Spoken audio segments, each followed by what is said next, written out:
Good morning everyone. बच्चों, पिछले अध्याय में हम लोगों ने विश्व स्वास्थ्य संगठन का बाल वृद्धि प्रतिमान इस पर विस्तृत अध्ययन किया। और आइए आज हम लोग देखते हैं शिशु के शारीरिक विकास को प्रभावित करने वाले कारक। शिशु के शारीरिक विकास को कौन कौन से कारक प्रभावित करते हैं। इसके पहले हम लोग थोड़ा सा शिशु का शारीरिक विकास, ये शारीरिक विकास क्या है, इसके बारे में भी थोड़ी चर्चा करते हैं। शरीर के विभिन्न अंग प्रत्यंग जैसे हड्डियां, मांसपेशियां, आंतरिक अवयव के बढ़ने व हिष्ट पुष्ट होने को ही शारीरिक विकास कहते हैं। अंगों की कार्यशीलता निरंतर बढ़ती रहती है। शरीर की लंबाई, चौड़ाई, भार, धड़, सिर इत्यादि का विकास निरंतर चलता रहता है। और इसी में हम लोग देखते हैं कि इस तरह से शारीरिक विकास को कौन कौन से कारक प्रभावित करते हैं, कौन कौन से कारक उस पर विकास में अपना प्रभाव डालते हैं। तो शारीरिक विकास को प्रभावित करने वाले कुछ निम्नलिखित कारक हैं। जैसे पहला है वंशानुक्रम। माता पिता से विकास के शील, गुण व सीमाएं बालक को प्राप्त होती है और वह देर सवेर उन सीमाओं को प्राप्त कर लेता है। जैसे बालक की लंबाई, भार, शारीरिक गठन इत्यादि क्या है, माता पिता से वंशानुक्रम के रूप में बच्चों को उनके स्वभाव, रंग रूप, आकार, लंबाई, भार ये सब प्राप्त होता है। दूसरा है शुद्ध वातावरण। क्या है, शुद्ध वातावरण भी शिशु के विकास को काफ़ी प्रभावित करता है। सूर्य का प्रकाश और स्वच्छ वायु बालक के अच्छे शारीरिक विकास में सहायक होती है। विटामिन डी हड्डियों को पुष्ट बनाता है। विटामिन डी किस में पाया जाता है? सबसे ज़्यादा सूर्य के प्रकाश में, जो कि ये बच्चों के लिए काफ़ी ज़रूरी है। थर्ड है पोषण। पोषण क्या है? शिशु को जिस प्रकार का पोषण जन्म से पहले और जन्म के बाद मिलता है, यानी कि गर्भावस्था में अगर माँ अच्छे से सभी पौष्टिक तत्वों का अपने आहार में समावेश करती है तो स्वाभाविक है कि गर्भस्थ शिशु का विकास अच्छे ढंग से होगा। और ठीक उसी प्रकार जब शिशु जन्म ले लेता है तो उसे सभी पौष्टिक आहार माँ के दूध के माध्यम से मिलता है। उसी प्रकार उसका शारीरिक विकास निर्भर करता है। और जैसे जैसे शिशु बड़ा होता है उसे कुछ आहार अलग से भी दिया जाता है। 4 से 6 महीने के बाद उसे कुछ आहार अलग तरीके से, जैसे फलों का रस, सूप, जूस इत्यादि, दाल का पानी, ये सब दिया जाता है। पौष्टिक आहार से शिशु अपने विकासोचित कार्य को पूर्ण कर लेता है। उसकी हड्डियां, मांसपेशियां मजबूत हो जाती है। आंतरिक अवयव का भी विकास होता है। जितना अच्छा बच्चों का पौष्टिक आहार होगा उतना अच्छा शिशु का शारीरिक विकास संभव होगा। फिर है नेक्स्ट है टीकाकरण। बालकों का सही टीकाकरण उन्हें कई रोगों से बचाता है। शिशु जब जन्म लेता है या माँ के गर्भ से ही उसका टीकाकरण आरंभ हो जाता है।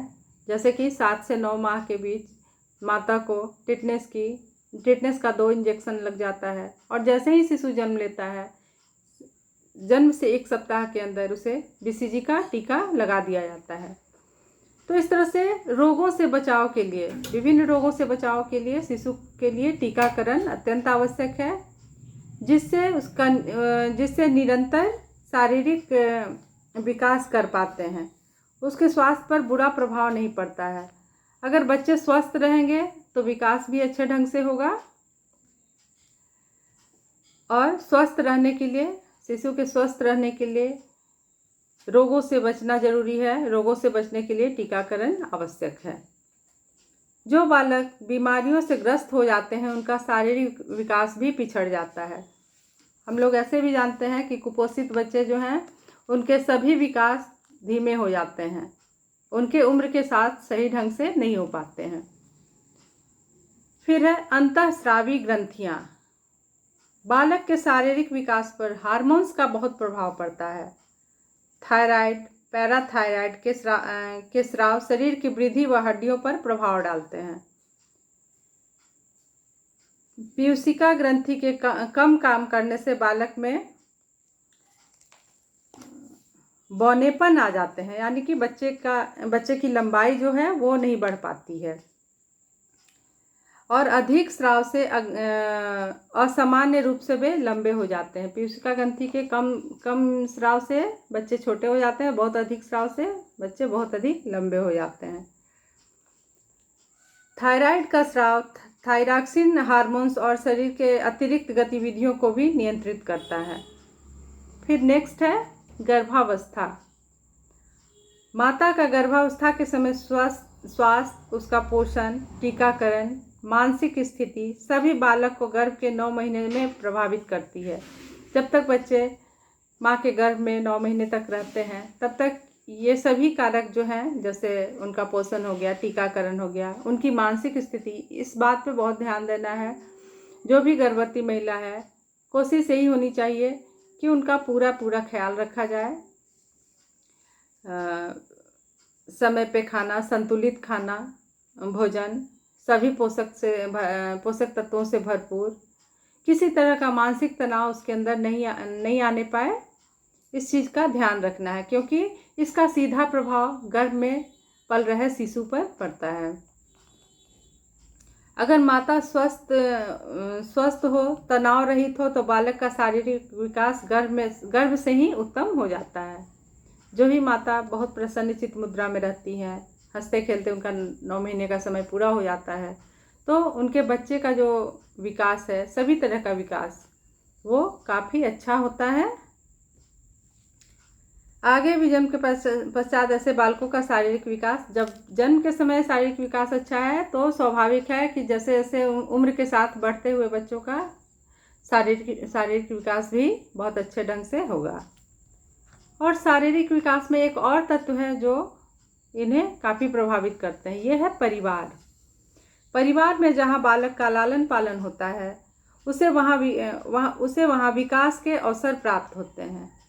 एक परिवार में जब बच्चे पल रहे बढ़ रहे होते हैं तो बहुत सारी चीज़ें बच्चों को सीखने को मिलती है और बच्चों को वहाँ पे विकास के अवसर भी प्राप्त होते हैं।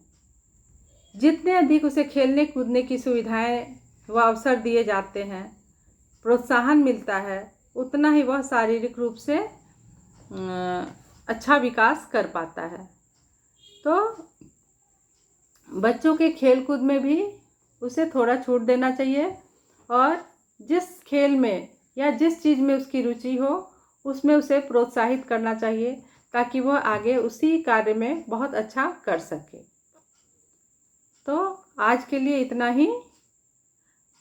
अगले वीडियो में हम लोग लड़खड़ा कर चलने वाले बच्चों के विकास के बारे में अध्ययन करेंगे। Thank you.